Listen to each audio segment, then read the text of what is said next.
ಶ್ರೀ ವಿಶ್ವಾವಸರಾಮ ಸಂವತ್ಸರ ದಕ್ಷಿಣಾಯನ ಹೇಮಂತ ಋತು ಮಾರ್ಗಶಿರ ಮಾಸ ಶುಕ್ಲ ಪಕ್ಷವಾಗಿದೆ.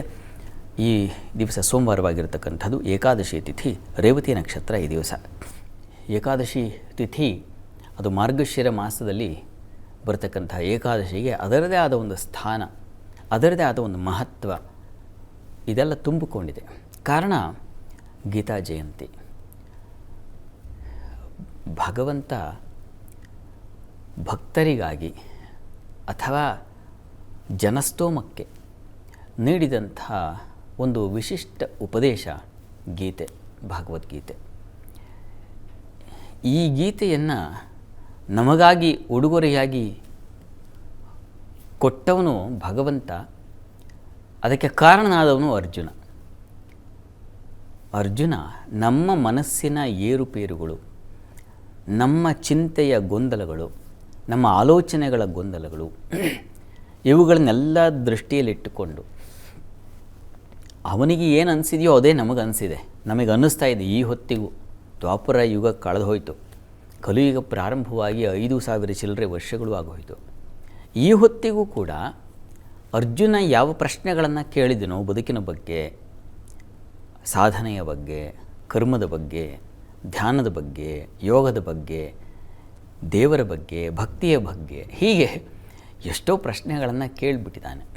ಅವೆಲ್ಲ ಈ ಹೊತ್ತಿಗೂ ಅನ್ವಯ ಆಗ್ತಾ ಇದೆ.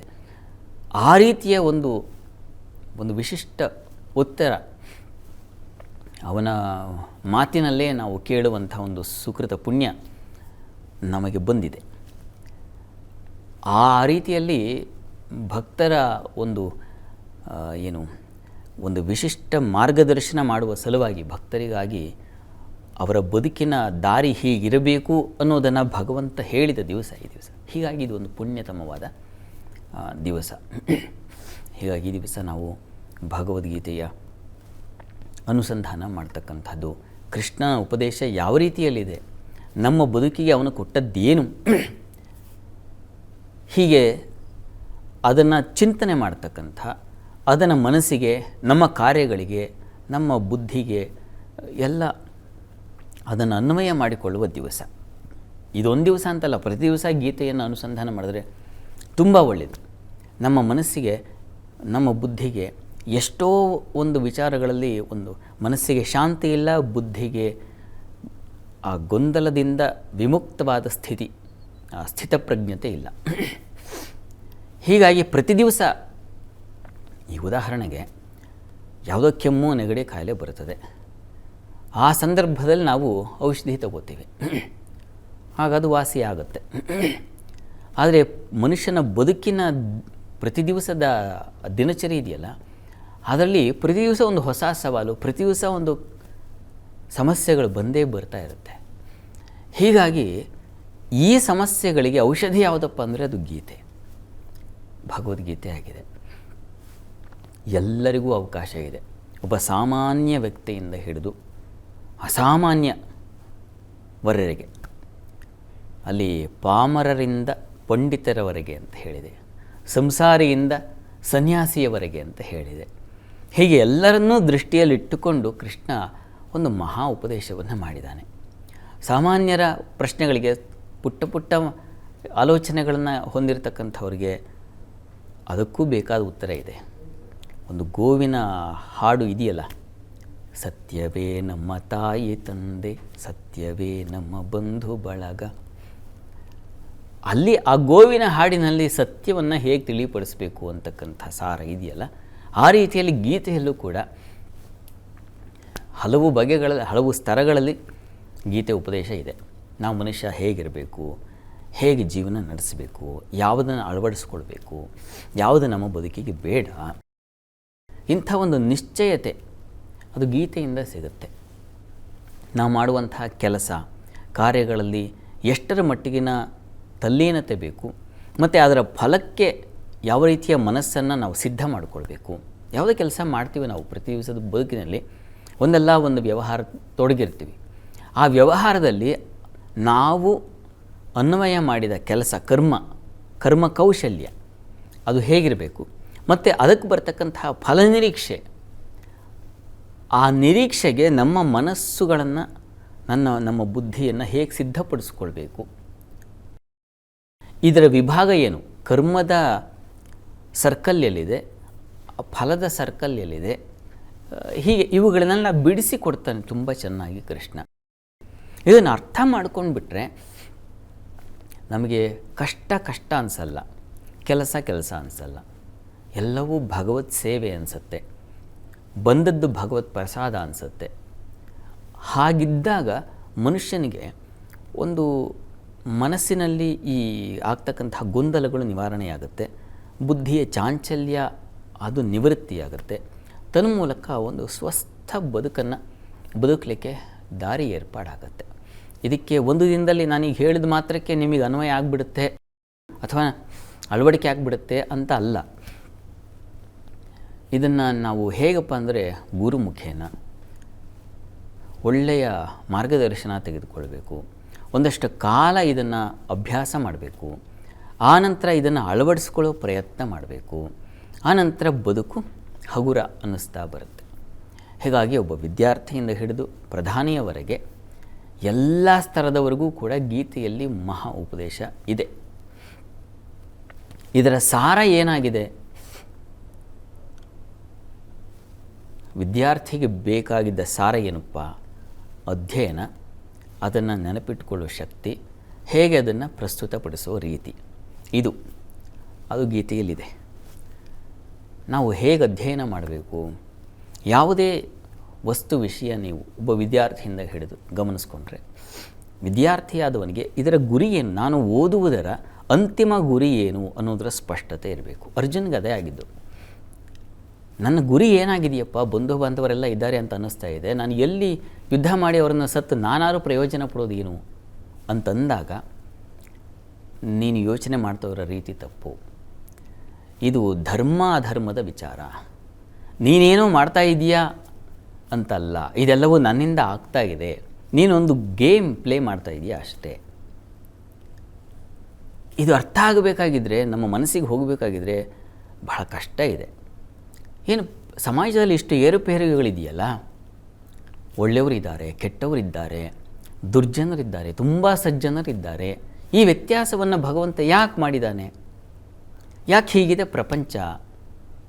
ಅದಕ್ಕೆ ಅಲ್ಲಿ ಉತ್ತರ ಇದೆ. ಪ್ರಪಂಚ ನಿರ್ಮಾಣವಾಗಿರುವುದೇ ಹೀಗೆ, ಸತ್ವರಜಸ್ತಮೋ ಗುಣಗಳಿಂದಾಗಿ ನಿರ್ಮಾಣವಾಗಿದೆ. ಸಾತ್ವಿಕತೆ ಇದ್ದಲ್ಲಿ ತುಂಬ ಸಜ್ಜನಿಕೆ ಇರುತ್ತದೆ, ತಾಮಸ ಇದ್ದಲ್ಲಿ ತುಂಬ ಕೆಟ್ಟ ಸ್ಥಿತಿ ಇರ್ತದೆ, ಆ ವ್ಯಕ್ತಿ ತುಂಬ ದುಷ್ಟನಾಗಿರ್ತಾನೆ. ರಜೋಗುಣ ಇರ್ತಕ್ಕಂಥದ್ದು ತುಂಬ ಉತ್ಸಾಹಶಾಲಿಗಳಾಗಿರ್ತಾರೆ, ಅತ್ಯಂತ ಉತ್ಸಾಹಶಾಲಿಗಳಾಗಿರ್ತಾರೆ. ಹೀಗೆ ಈ ಮೂರರ ಮಿಶ್ರಣ ಇದೆ. ಅವರವರ ಕರ್ಮಾರ್ಜಿತ ಫಲ, ಅದರ ಫಲವಾಗಿ ಅಂದರೆ ಹಿಂದೆ ಮಾಡಿದಂತಹ ಪೂರ್ವಜನ್ಮ ಆ ಕರ್ಮ ಫಲದ ಕಾರಣದಿಂದಾಗಿ ವಾಸನೆಗಳು ಅಂತ ಕರೀತಾರೆ ಅದನ್ನು. ಅವುಗಳಿಂದಾಗಿ ಮನುಷ್ಯ ಅತ್ಯಂತ ದುಷ್ಟನಾಗಿ ಹುಟ್ಟುತ್ತಾನೆ, ಅತ್ಯಂತ ಸಜ್ಜನನಾಗಿ ಹುಟ್ಟುತ್ತಾನೆ, ಮಧ್ಯಮ ಸ್ತರದಲ್ಲಿ ಇರ್ತಾನೆ. ಹೀಗೆ ವಿಭಾಗಗಳಾಗಿರುತ್ತೆ. ಈ ದುಷ್ಟನಾದವನು ಹೇಗೆ ಸಜ್ಜನ ಆಗ್ತಕ್ಕಂಥದ್ದು ಅಂದರೆ ಅವನು ಮಾಡುವ ಕ್ರಿಯೆಗಳಿಂದ. ಅವನೇನು ಮಾಡ್ತಾನೆ? ಕೆಲಸಗಳನ್ನು, ದುಷ್ಕರ್ಯಗಳನ್ನೇ ಮಾಡ್ತಾ ಇರ್ತಾನೆ. ಅದು ಹೇಗೆ ಒಳ್ಳೆಯದಾಗತ್ತೆ? ಅದನ್ನು ಮನಸ್ಸಿಗೆ ಒಂದು ಕಡಿವಾಣವಾಕಿ ಆ ದುಷ್ಕಾರ್ಯಗಳನ್ನು ಕಡಿಮೆ ಓಡಿಸ್ಕೊಳ್ಬೇಕು. ಇನ್ನು ಎಲ್ಲರಲ್ಲೂ ಈ ದುಷ್ಟತನ ಅಂತಕ್ಕಂಥದ್ದು ಇರುತ್ತೆ. ನಮ್ಮಲ್ಲಿ ಇರ್ತಕ್ಕಂಥ ಕೆಟ್ಟ ಗುಣಗಳನ್ನು ನಾವು ಬಿಡಿಸ್ಕೊಳ್ಳೋದು ಹೇಗೆ ಅಂದರೆ ಸಜ್ಜನರ ಸಂಪರ್ಕ ಏರ್ಪಾಡು ಮಾಡಿಕೊಳ್ಬೇಕು. ಅದು ಏರ್ಪಾಡಾಗುತ್ತೆ. ಕಾಲ ಬಂದ ಹಾಗೆ ತುಂಬ ದುಷ್ಟನಾದವನು ಕೂಡ ಒಂದು ಪರಿವರ್ತನೆಯ ದಾರಿ ಅವನಿಗೆ ಸಿಗುತ್ತೆ. ಆದರೆ ಇಚ್ಛೆ ಇರಬೇಕು. ಇದು ಹೇಗೆ? ಒಬ್ಬ ದುಷ್ಟನಲ್ಲಿ ಇದನ್ನು ತರುವುದು ಹೇಗೆ? ಕಾಲವೇ ತಂದು ಕೊಡುತ್ತೆ. ಅಲ್ಲಿವರೆಗೆ ಕಾಯಬೇಕು ತಾಳ್ಮೆಯಿಂದ. ನಮಗೆ ಆ ತಾಳ್ಮೆ ಇಲ್ಲ. ಹೀಗಾಗಿ ಪ್ರಪಂಚದ ವ್ಯತ್ಯಾಸವನ್ನು ಗಮನಿಸ್ಕೊಂಡು ಇದು ತುಂಬ ಗಾಬರಿ ಮಾಡ್ಕೊಳ್ತೀವಿ, ಗಲಿಬಿಲಿ ಮಾಡ್ಕೊಳ್ತೀವಿ. ಆದರೆ ವಸ್ತುತಃ ಹಾಗಾಗಬೇಕಾಗಿಲ್ಲ. ನಮ್ಮ ಮಟ್ಟಿಗೆ ನಾವು ಸತ್ಕಾರ್ಯಗಳನ್ನು ಮಾಡ್ತಾ ಇದ್ದೀವಾ? ನಾನು ಈ ದಿವಸ ಭಗವತ್ ಪ್ರಾರ್ಥನೆ ಮಾಡಿದನ, ಏನಾದರೂ 4 ಜನಕ್ಕೆ ಉಪಕಾರ ಮಾಡಿದನ, ದಾನ ಮಾಡಿದನ. ಹೀಗೆ ಧರ್ಮ ಮತ್ತು ಅರ್ಥ ಇವುಗಳಲ್ಲಿ ಶುಚಿತ್ವವನ್ನು ಕಂಡುಕೊಂಡ್ರೆ ಧರ್ಮ ಅರ್ಥ ಕಾಮ ಅವುಗಳಲ್ಲಿ ಆ ಮೂರು ವ್ಯವಸ್ಥೆಗಳಲ್ಲಿ ನಾವು ಸಾತ್ವಿಕತೆಯನ್ನು ಸಜ್ಜನಿಕೆಯನ್ನು ಕಂಡುಕೊಂಡ್ರೆ ತಾನಾಗೇ ಮೋಕ್ಷ ಲಭಿಸುತ್ತೆ. ಹೇಗೆ ಒಬ್ಬ ಬೆಳಿಗ್ಗೆಯಿಂದ ಶ್ರಮದಿಂದ ಒಂದು ಮನೆಯನ್ನು ಕಟ್ಟಿರ್ತಾನೆ ಒಬ್ಬ ಕೆಲಸಗಾರ, ಅಥವಾ ಯಾವುದೇ ಕೆಲಸ ಮಾಡ್ತಾ ಇರೋನಿಗೆ ಅನ್ವಯ ಮಾಡ್ಕೊಳ್ಳಿ, ನಿಮ್ಮ ಇಷ್ಟ. ಅವನು ಬೆಳಿಗ್ಗೆಯಿಂದ ಪರಿಶ್ರಮ ಪಟ್ಟು ಕೆಲಸ ಮಾಡಿ ಮನೆಗೆ ಬಂದು ಊಟ ಮಾಡಿ ಮಲಗಿದಾಗ ಹೇಗೆ ನಿದ್ರೆ ಅಂತಕ್ಕಂಥ ಆ ಆನಂದ ತನಗೆ ತಾನೇ ಅವನಿಗೆ ಅಂಟುಕೊಳ್ಳುತ್ತೋ, ಅವನನ್ನು ಆವರಿಸಿಕೊಳ್ಳುತ್ತೋ, ಆ ರೀತಿಯಲ್ಲಿ ನೀವು ಮಾಡಿದಂತಹ ಸತ್ಕಾರ್ಯಗಳು, ನೀವು ಮಾಡಿದಂತಹ ದಾನ ಧರ್ಮಾದಿಗಳು, ಮತ್ತೊಬ್ಬರಿಗೆ ಮಾಡಿದ ಉಪಕಾರಗಳು, ನೀವೇ ನೆನೆಸಿಕೊಂಡ ಭಗವಂತನ ನಾಮಸ್ಮರಣೆಗಳು, ಆರಾಧನೆಗಳು, ಇವುಗಳೆಲ್ಲ ತನಗೆ ತಾನೇ ಹೇಗೆ ಒಬ್ಬ ಶ್ರಮಪಟ್ಟ ವ್ಯಕ್ತಿಗೆ ನಿದ್ರೆ ಹತ್ತುತ್ತೋ ಆ ರೀತಿಯಲ್ಲಿ ಮೋಕ್ಷ ಅಂತಕ್ಕಂಥದ್ದು ಈ ಕಾರ್ಯಗಳಲ್ಲಿ ಬೆಸೆದುಕೊಂಡು ನಿಮ್ಮೊಳಗೆ ಸೇರ್ಪಡೆಯಾಗ್ಬಿಡುತ್ತೆ. ತನ್ಮೂಲಕ ಚಿತ್ತಶುದ್ಧಿ, ಕಾರ್ಯಶುದ್ಧಿ, ಬುದ್ಧಿಶುದ್ಧಿ ಎಲ್ಲವೂ ಏರ್ಪಾಡಾಗುತ್ತೆ. ಇದಕ್ಕೆ ಒಳ್ಳೆಯ ಸಂಘ ಬೇಕು, ಸತ್ಸಂಗ ಅಂತ ಕರೀತಾನೆ. ಅದು ಯಾರು ಸತ್ಸಂಗ? ಯಾರ್ಯಾರನ್ನು ನಚ್ಕೊಳ್ತೀವಲ್ವ, ಇವರು ಒಳ್ಳೆಯವರು ಅವರು ಒಳ್ಳೆಯವರು, ಹೀಗೆ ಒಳ್ಳೆಯವರಂತ ನಿರ್ಣಯ ಮಾಡೋದು ಹೇಗೆ? ಇದು ಬಹಳ ಕಷ್ಟ. ಇದೂ ಕೂಡ ಸಂಸ್ಕಾರ ವಶಾತ್ ಅವರಿಗೆ ಸಜ್ಜನರ ಸಂಪರ್ಕ ಏರ್ಪಾಡಾಗುತ್ತೆ. ನನ್ನ ಮಟ್ಟಕ್ಕೆ ಗಮನಿಸ್ಕೊಳ್ಳೋದಾದರೆ DVG ಅವರಂಥ ಕೃತಿಗಳನ್ನು ಓದಿಕೊಂಡ್ರೆ ಅಷ್ಟರ ಮಟ್ಟಿಗೆ ನಿಮಗೆ ಅದು ಮಹಾಸಂಘ, ಸತ್ಸಂಗ. ಅವರ ಕೃತಿಗಳೇ ಸತ್ಸಂಗ. ಪುಸ್ತಕಗಳಾಗಬಾರ್ದು ಅಂತಿಲ್ವಲ್ಲ, ಅದೇ ಸತ್ಸಂಗ. ಶತಾವಧಾನಿಗಳು, ಮಹಾವಿದ್ವಾಂಸರು, ಅಂಥವರ ಮಾರ್ಗದರ್ಶನ ತಗೊಂಡ್ರೆ ಅದೇ ಸತ್ಸಂಗ, ಅದೇ ಸತ್ಯವಾದ ಮಾರ್ಗ. ಅಂಥವ್ರು ಸಿಗೋದು ಬಹಳ ವಿರಳ. ಅಂಥವ್ರ ಸಂಪರ್ಕ ಏರ್ಪಾಡಾಗೋದೇ ಬಹಳ ಕಷ್ಟ. ಆದರೆ ಏರ್ಪಾಡಿಗೆ ನಮ್ಮ ತಯಾರಿ ಎಷ್ಟಿದೆ ಅದನ್ನು ಮಾಡಬೇಕು. ನಾವು ಸಿದ್ಧರಾಗಿದ್ದೀವ, ಮೊದಲು ನಮ್ಮನ್ನು ಸಿದ್ಧ ಮಾಡಿಕೊಳ್ಬೇಕು, ಆಮೇಲೆ ಭಗವದ್ ದರ್ಶನ. ನಾವೇ ಸಿದ್ಧರಾಗಿಲ್ಲ, ನಾವು ಪ್ರಯತ್ನವೇ ಇಲ್ಲ ಅಂದಾಗ ನಮಗೆ ಆ ಹಾದಿಯಾದರೂ ಹೇಗೆ ಸಿಗುತ್ತೆ? ನಾವು ಮೊದಲು ಕಾಲು ಚಟುವಟಿಕೆಯಿಂದ ಒಳಗೊಂಡು ಮನೆಯಿಂದ ಹೊರಗಡೆ ಹೆಜ್ಜೆ ಇಡಬೇಕು, ಒಂದಷ್ಟು ದೂರ ನಡೀಬೇಕು, ಆಮೇಲೆ ಆಟೋನೋ ಬಸ್ಸೋ ಸಿಗುತ್ತೆ, ಇಲ್ಲ ಪುಣ್ಯಾತ್ಮರಿಗೆ ಕಾರ್ ಬರುತ್ತೆ. ಹೀಗೆ ಅಂತೂ ಸಿದ್ಧತೆ ಮಾಡ್ಕೋಬೇಕು ನಾವು. ಹೀಗಾಗಿ ಇಂಥದ್ದೊಂದು ಒಳ್ಳೆಯ ಕಾರ್ಯಗಳಿಗೆ ಸಜ್ಜನಿಕೆಯ ಶ್ರಮಕ್ಕೆ ನಮ್ಮನ್ನು ತೊಡಗಿಸ್ಕೊಳ್ಬೇಕು ಅನ್ನುವಂಥ ಮನಸ್ಸು ನಮಗೆ ಮೊದಲು ಉಂಟಾಗಬೇಕು. ಆಗ ತಾನಾಗಿ ನಿಮ್ಮ ಮನಸ್ಸಿನಲ್ಲಿ ಅತಿಯಾದ ತೀವ್ರವಾದ ಅಪೇಕ್ಷೆ ಇದ್ದರೆ ಆ ಸಂದರ್ಭ ಒದಗುತ್ತೆ ಭಗವದ್ ಅನುಗ್ರಹದಿಂದ. ಆಗ ಒಂದು ಸತ್ಸಂಗ ಏರ್ಪಾಡಾಗುತ್ತೆ, ಅಲ್ಲಿ ಗೀತೆಯ ನಿಜವಾದ ಅರ್ಥ ಗೊತ್ತಾಗುತ್ತೆ. ಆಮೇಲೆ ಶೋಕಮೋಹಗಳು ಬಿಡುಗಡೆ. ಹೇಗೆ ಜೀವನ್ ಮುಕ್ತತೆ ಅನ್ನೋದು, ನಾವು ಹೀಗಿದ್ದೀನಪ್ಪ, ನನಗೆ ಮೂಗು ಸೋರ್ತಾ ಇದೆ, ತಲೆ ನೋವ್ತಾ ಇದೆ, ಗಂಟ್ಲು ನೋವ್ತಾ ಇದೆ, ಆದರೂ ನಾನಿಷ್ಟು ಮಾತಾಡ್ತಾ ಇದ್ದೀನಿ ಅಂತಂದರೆ ಅದು ಅಷ್ಟರ ಮಟ್ಟಿಗೆ ಅದನ್ನು ಬಿಡಿಸ್ಕೊಳ್ಳೋ ಶಕ್ತಿ ನನಗೆ ಬಂದಿದೆ ಅಂತ ನಿಮಗೆ ಅನಿಸುತ್ತೆ. ಇಂಥ ಒಂದು ಸ್ಥಿತಿ ಗೀತಾಚಾರ್ಯ ಪರಮಾಚಾರ್ಯ ಕೃಷ್ಣ ಪರಮಾತ್ಮ ಎಲ್ಲರಿಗೂ ತಂದುಕೊಡಲಿ. ಎಲ್ಲರ ಮನಸ್ಸಿನಲ್ಲಿ ಒಂದು ಯದ್ಯದ್ ವಿಭೂತಿ ಮತ್ಸತ್ವಂ ಅಂತ ಎಲ್ಲೆಲ್ಲಿ ಶ್ರೀಮಂತಿಕೆ, ಎಲ್ಲೆಲ್ಲಿ ಭವ್ಯತೆ ಇದೆಯೋ ಅಲ್ಲೆಲ್ಲ ನನ್ನ ಸ್ಥಾನ ಇದೆ ಅಂತ ಹೇಳ್ತಾನೆ ಕೃಷ್ಣ ಪರಮಾತ್ಮ. ಅಂಥ ಭವ್ಯ ಸ್ಥಾನ ಎಲ್ಲೂ ಇಲ್ಲಪ್ಪ, ನನ್ನ ಮನಸ್ಸಿನಲ್ಲೇ ಇದೆ, ಇಲ್ಲೇ ನೀನಿದ್ರೆ ಬಹಳ ಚಂದ ಅಂತ ನಿಮ್ಮ ಮನಸ್ಸು ಅಂಥ ಒಂದು ವಿಭೂತಿ ಸ್ಥಿತಿಯನ್ನು ತಲುಪಲಿ. ಗೀತಾಚಾರ್ಯ ತಮ್ಮೆಲ್ಲರಿಗೂ ಒಳ್ಳೇದು ಮಾಡಲಿ. ಶುಭಮಸ್ತು. ಶಾಸ್ತ್ರಿಗಳೇ, ಇವತ್ತು ಗೀತಾ ಜಯಂತಿ ಇತ್ತು. ಈ ಗೀತಾ ಜಯಂತಿಯ ದಿನ ಗೀತಾ ಸಂದೇಶವನ್ನು ಬಹಳ ಅರ್ಥಪೂರ್ಣವಾಗಿ ತಿಳಿಸ್ಕೊಟ್ಟಿದ್ದೀರಾ. ಬದುಕಲ್ಲಿರುವಂತಹ ಶೋಕ ಮೋಹವನ್ನು ಯಾವ ರೀತಿ ಬಿಡಿಸ್ಕೊಳ್ಬೋದು ಅನ್ನೋದನ್ನು ತಿಳಿಸ್ಕೊಟ್ಟಿದ್ದೀರಾ ಶಾಸ್ತ್ರಿಗಳೇ.